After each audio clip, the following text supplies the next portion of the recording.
Hi hello friends, నేను ఇక్కడ chicken biryani చేస్తున్నా. ఒకసారి ఇలా ట్రై చేసి చూడండి. చికెన్ కూడా జ్యూసీగా ఉంటుంది, సూపర్ టేస్ట్గా కూడా ఉంటుంది.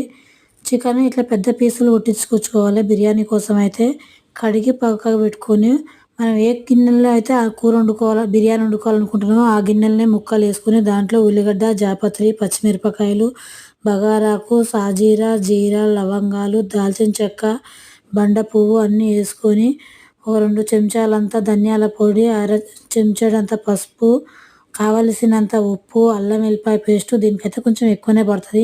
కారం కూడా సరిపడా వేసుకోవాలి, అన్నంకు కూరకు సరిపడా, లేకుంటే కౌసు కొడుతుంది కాబట్టి. 1 కప్పు పెరుగు, పుదీనా, కొత్తిమీర వేసుకొని ఒక నిమ్మ చెక్క పిండుకొని ఇదైతే మంచిగా మిక్స్ చేసి పక్కకు పెట్టుకోవాలి. కూరకు కూడా సరిపోయేంత నూనె ఇప్పుడే వేసుకోవాలి, తర్వాత వేయలేము కాబట్టి. ఇదంతా మంచిగా మిక్స్ చేసుకొని ఒక 10-15 నిమిషాల దాకా పక్కకు పెట్టాలి. ఎందుకంటే మసాలాలు మొత్తం చికెన్కి పట్టి మంచిగా జ్యూసీలాగా అవుతుంది.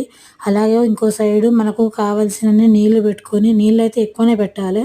దాంట్లో సాజీరా, జీరా, లవంగాలు, బగారాకు అన్నీ వేసి అయితే నీళ్ళు మసిలేటప్పుడు ఉప్పు కూడా వేసుకోవాలి. అన్నానికి సరిపడా ఉప్పు వేసుకొని బియ్యం నేను ఒక అర్ధగంట ముందే కడిగి పెట్టిన ఆ బియ్యం కూడా వేసుకొని ఒక సగం అంతా ఉడకగానే బియ్యంని వడగట్టుకొని ఫస్టే కలిపి పెట్టుకున్న చికెన్లో వేసుకొని మీదంగా నెయ్యి వేసుకొని పుదీనా, కొత్తిమీర వేసుకొని ఇది ఒక 5 నిమిషాలు పెద్ద మంట మీద, 10 నిమిషాలు చిన్న మంట మీద ఉడకాలి.